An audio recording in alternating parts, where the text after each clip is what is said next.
So we just started this evening in chapter 4 of the letter of 1 John. Clarence asked an appropriate question earlier this evening. Good God, how long are we going to be in this letter? We're coming to the end. We're in the home stretch, careening towards Advent and Christmas.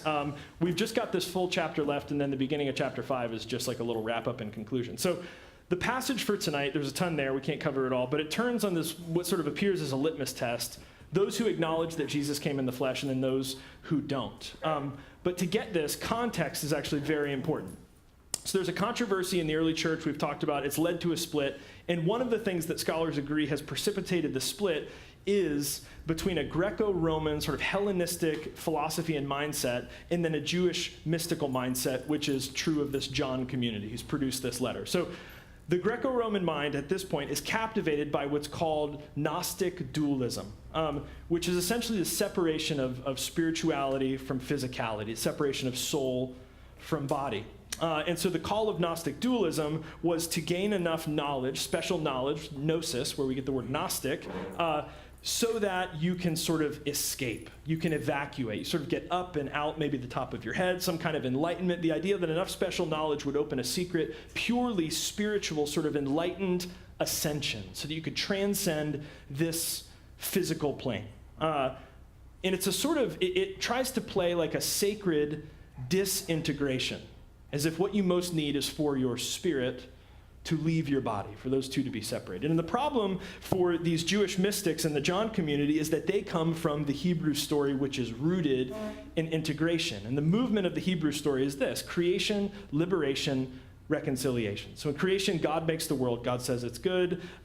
In the creation story, spirituality is not about going somewhere else because there is nowhere else. In the creation stories, this is what there is. The story begins with the absolute infusion of soil and spirit, of materiality and spirituality. And then liberation, the main Exodus narrative, happens in the world, not from the world.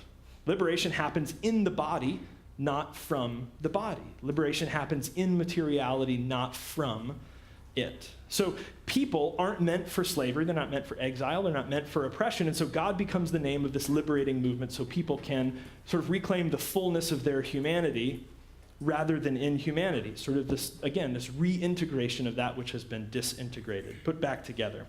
And then the movement of reconciliation is another way of saying to put back together. The peaceful kingdom that is imagined by the prophets was all about the world being put right. That which was disintegrated by war and poverty, oppression, violence, political and religious abuse of power would be put right, restored to integrity. The Hebrews called this shalom, this sort of depth of integrity, which can translate peace, but that's a little shallow for what it really means. It's actually integrity among people and their neighbors and God and the earth. Sort of this all-around, all-encompassing integrity. So for the authors of this, the affirmation that Jesus came in the flesh, and the word flesh is sarx, this word is good, it's positive, it's bodily, physicality, materiality, soil, skin, air, water, Thanksgiving dinner. Everybody's on board, all right? Sarx, good physicality.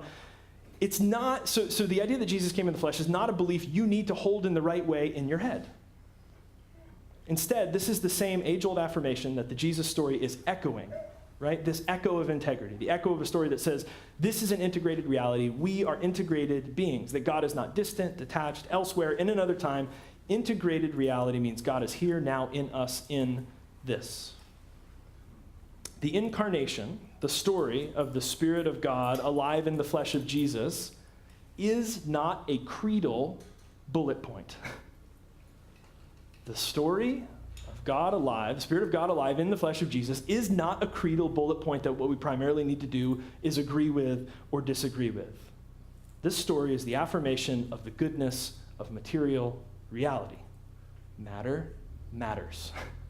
More than anything, this is the glowing neon takeaway from the incarnation. I know I'm jumping the gun on Christmas, that's fine. Which raises the question, how deep does the integrity of sacred material go? Is it so infused, so integrated, that there is no longer any separating God from this matter? The theologians will be debating about this thousands of years from now. Who knows? Who knows? And more than that, maybe, who cares? I'm satisfied with the gift of the question, because what the question does is point us deeper, deeper and deeper, more and more integrated. So the Jesus movement is about God. God is about the name of this movement towards oneness, towards integrity, wholeness, shalom, this depth of wellness, this integrity. And movement, the movement of the story is understood to be God entering in, God participating, God cooperating, this creative collaboration. So June and I have been coloring together recently. She'll open, what are the notebooks that are like black and white on the front? Composition notebook. So she'll open a composition notebook. She tried to do it with a permanent marker, but I took it away and gave her a non-permanent marker. But she'll start this massive sweeping like doodle lines, and then she'll look at me and she'll go, "Come on, Daddy." And I'm sitting there, I'm like, okay. So what I do is I look at it, I make my assessment, I rip the notebook in half, because I tell her I took drawing at the college level, drawing 1 and 2, and the work is unacceptably poor in technique and sophistication. No. No, of course not. What I do, she hands me a color, and I begin to shade in the spots, because she's got lines that have overlapped. And so I shade in the little spots, where there's like a little loop, and she's got long lines, and so I draw leaves on the lines, and I start to make a stem of a flower, and I do polka dots. She's got these blobs, and so then we make polka dot blobs, and we start working together, and I draw a little bit, and she draws a little bit, and then we're drawing together. We're making something beautiful. In this competing story, this sort of Gnostic, dualistic competing story of God outside the world, and by the way, this is where the idea that God is going to come back and just like burn the whole earth, right? Just scrap it. It's no good. Let's get rid of it. This misses the beauty of this invitation to make something with God, to make something of God. And isn't this why the art festival so moves us, and art in general moves us? Like we look at that and we go, where does this impulse towards creativity come from? Where do people come up with this? How do they have the time? That's what I want to know. Like to carve things. I can't imagine. For the first Christians, especially the John community, these mystics, Jesus wasn't here to bring a message of a distant God to whom we need to escape from this bad world. Interestingly, the entire sort of John thing has been misread to communicate that. That's not what's going on. Instead, it's an affirmation of the goodness of this world, of the nearness of God, of the infusion and the ultimate integrity of it all.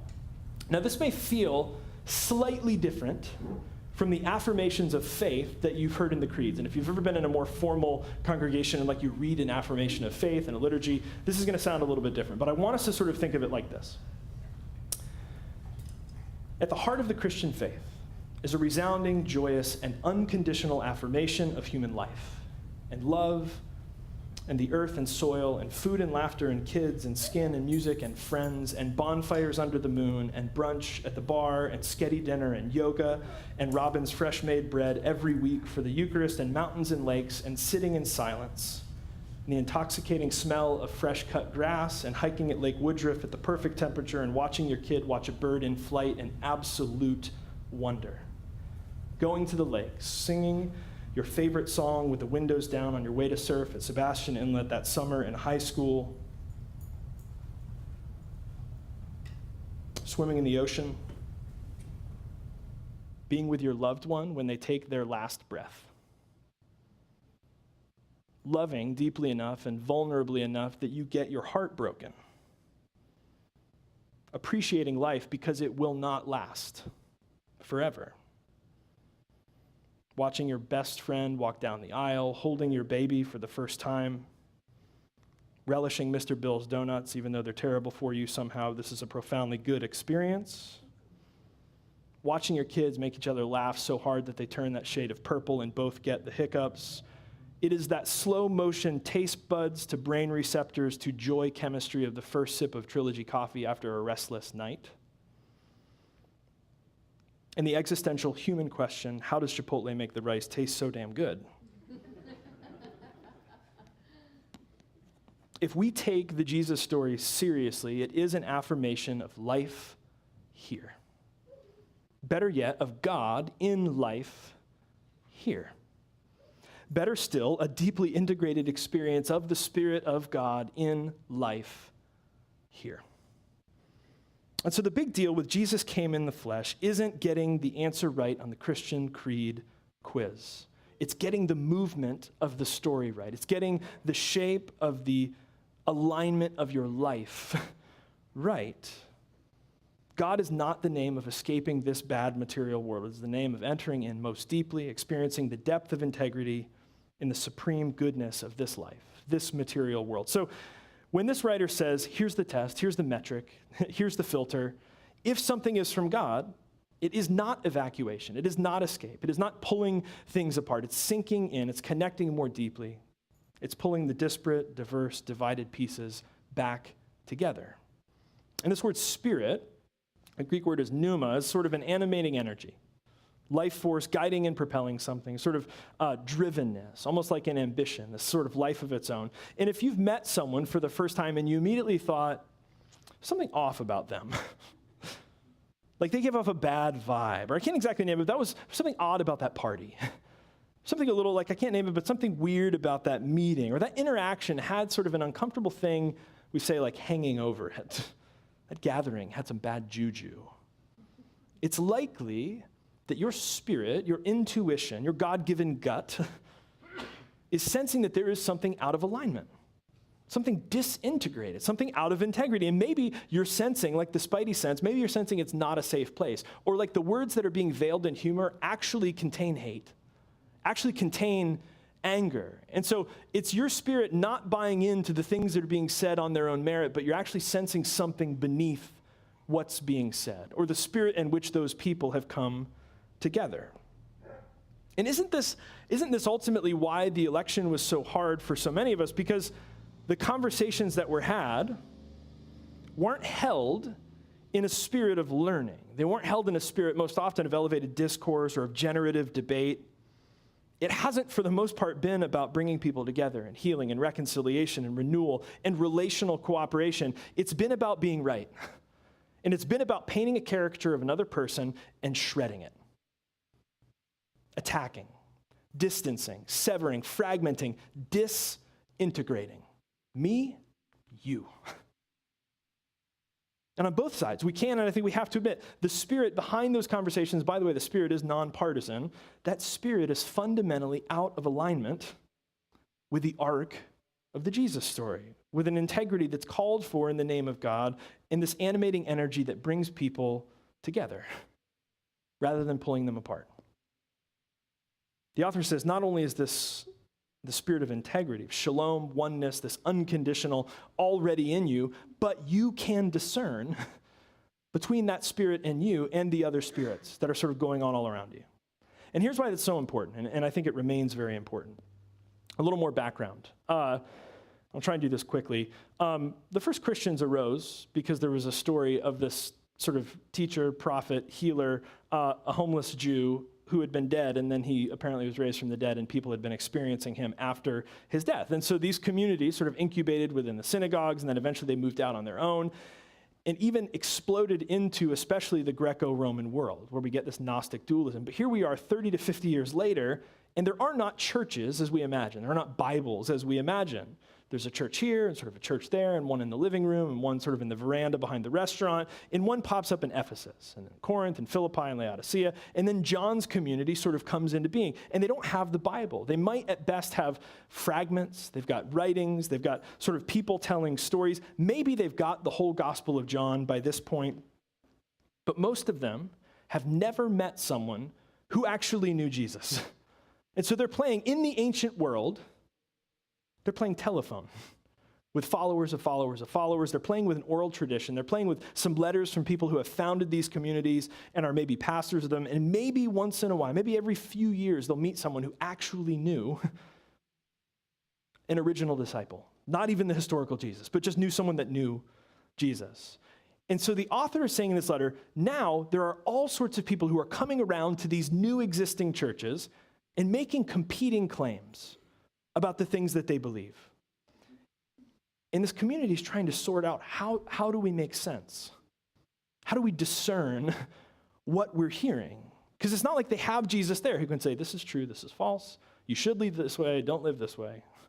Do this, don't do that. Instead, what they've got very likely is they've got like Theudas and Brutus who show up and they say, yeah, we went to middle school with Jesus' second cousin Biff, and here's the truth. And our cult is the one that ordained us, and sure, you've never heard of us, but we're legit. So take our word for it. Everything you believe is wrong. You should believe differently.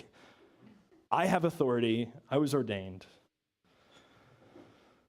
And this is what blows my mind, they don't have the internet, right? They don't have Snopes.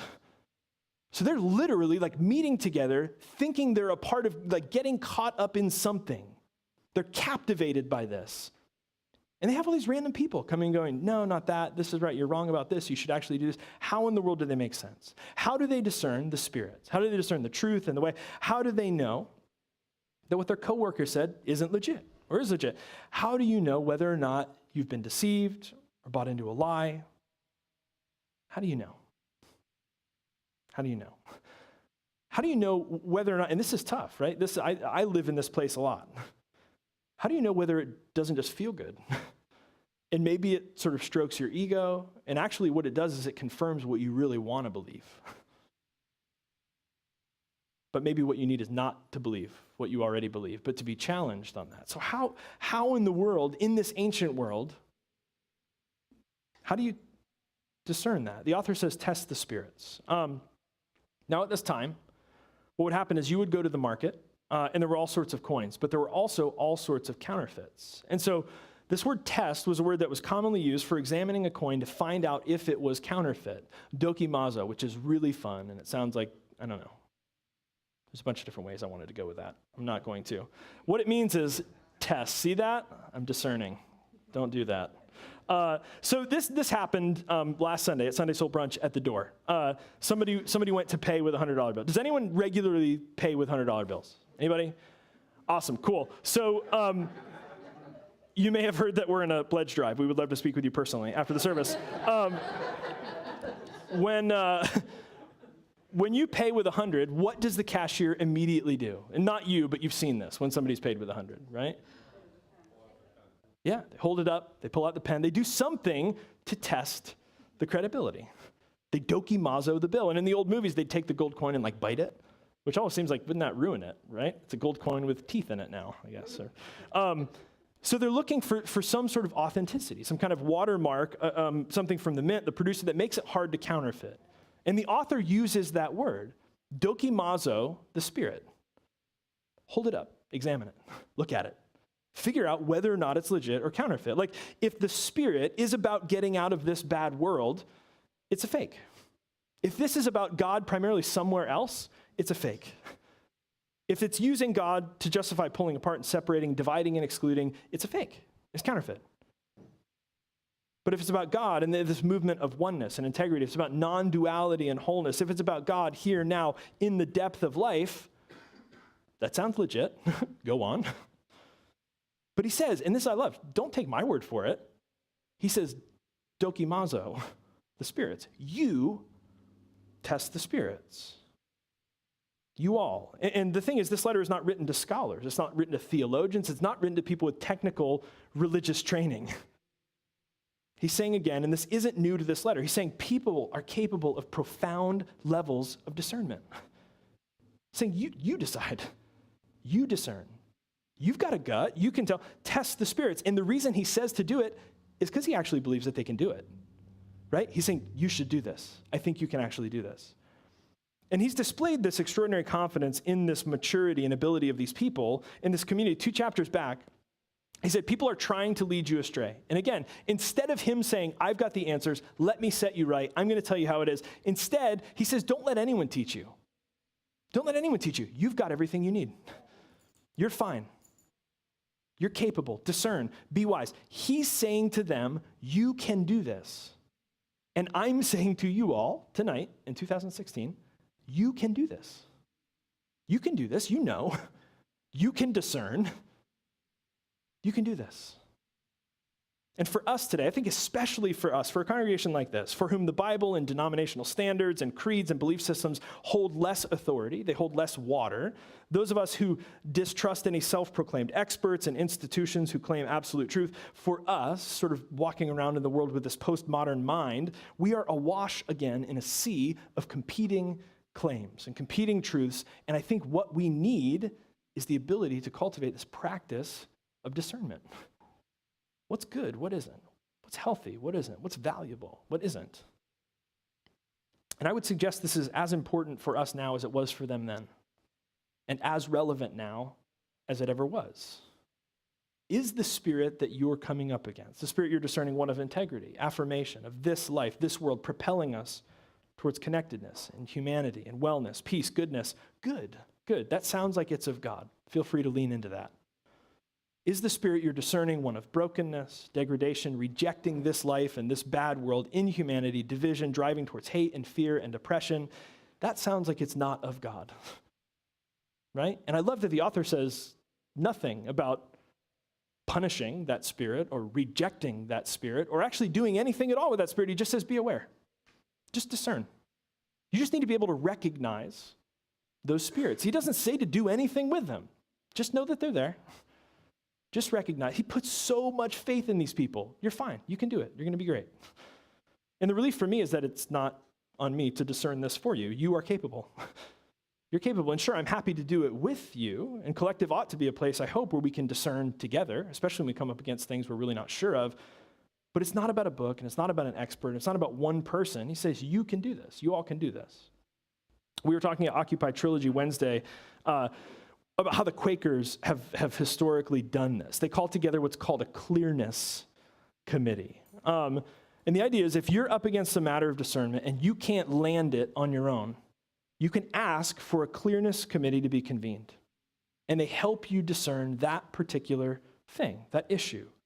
And it's not an inquisition, and it's not a fact-finding mission. They get together and they sit in silence. And then you get to speak out of the silence, and they listen for the Spirit. We might say they're not listening for the facts, they're listening for the energy.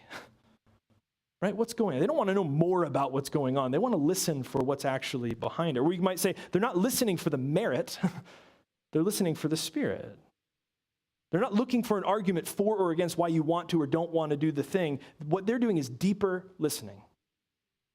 Profound level of discernment with people you trust. Now this year for me has been the year of stand-up paddleboarding. And by that I mean I've done it twice. But it's only almost December, so maybe one more time. I've been wanting to do it a couple years, and I was able to make it happen this summer on vacation with Dave and his family. And then I went with my friend Matt for his birthday. And essentially, if you're not familiar with this new fad or craze or whatever, it's a massive surfboard with enough buoyancy that you can literally just stand up on it, and then you get a paddleboard, hence SUP, baby. And for some reason, when I was thinking this week about the image of discernment, the image I keep getting is one of balance. I think about discernment and what it means, or maybe even more not what it means, but what it feels like. I keep getting the idea of balance. That what we need for discernment isn't necessarily a need or a lack of technical knowledge. Like what we need is more facts in order to be able to discern. Instead, and it's not something somebody else can do for us. I think it's a capacity that is acquired by feel. It's acquired by experience. And no one can do it for us, but we can invite other people to do it with us. Now, I've been surfing my whole life. I am experienced in a canoe. I have short little legs and a low center of gravity and really great natural balance. I'll just say it. So stand-up paddleboarding came to me very easily, very quickly. But going with Dave and Matt for the first time, for both of them, was amazing. And Bill and Barb Furlong were telling me they went for the first time yesterday, and they loved it. Dave, who you know, and then Matt, if you know Matt as well, they're both very tall, and they are athletic, and they are fit, but I don't think it's a stretch to say that they're balance challenged. Both of them. Being tall is not conducive to a low center of gravity. So what happens is you get out on the ocean or in a lake, and often you start on your knees to keep your lower center of gravity, but then you get the hang of it, and you stand up. And then you're paddling, and you're like, victory, I've got it down. Here we are, stand-up paddleboarding. And then the first wave comes. Or if you're on a lake, like a boat goes by in that first little wake. And it's coming, and it's getting bigger and bigger. And I think the same thing always happens. People see that coming, and they freeze. What people naturally do is they tense up every time. Panic sets in. They get rigid, stiff, immobile. They're like, I will not let that wave knock me off this thing. And they do the exact opposite of what they should do. And this is incredibly counterintuitive. And I want to say, I think this is true of so much in life.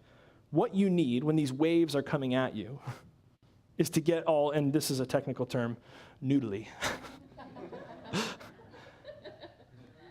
Right? That's what you have to do. You have to get noodly. You relax. You actually relax into it, which is the opposite of your instinct, right? You want to go, I can just get rigid enough that this wave won't knock me out. You do the opposite. Because here's the reality. I was thinking about this. This is what hit me the hardest. The board, if you remove yourself from the equation, the board is fine. The board will not flip, right? No matter how big the little swell is that comes at you, the board is fine. It's going to go right up over the wave, down the other side, serene. The board is absolutely fine. Nothing's going to happen to it.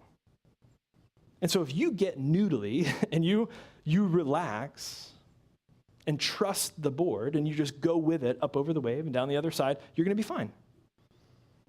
The wave, the wakes, the ripples, they will pass.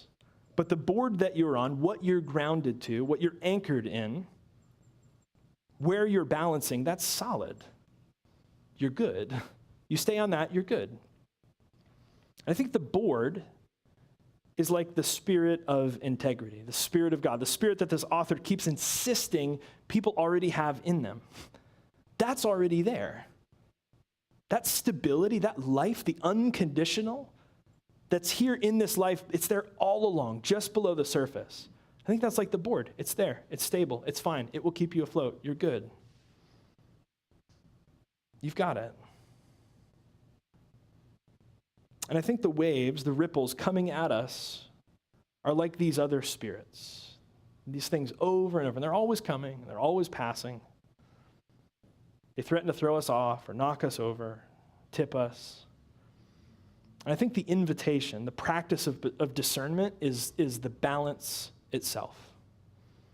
It's that ability not to freak out, not to go rigid, not to overreact, but to trust the board.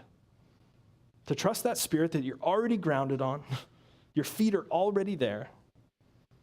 Just get noodly, right? Go right up and over. You're going to be fine. And that's sort of the sense in this letter over and over is the guy's like, you've already got this. You're fine. You're fine. You're fine. Stay grounded in the thing you're already in. You're good. Stay rooted. Stay balanced. And I think maybe this is why Jesus insists that we eat and drink. Right?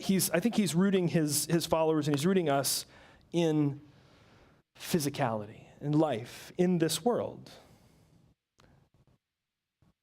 Jesus came in the flesh is not a neat idea. Right? It's not a disembodied theology or a disembodied spirituality. Instead, this author treats it as if it is a reality that is so real that it can be broken open.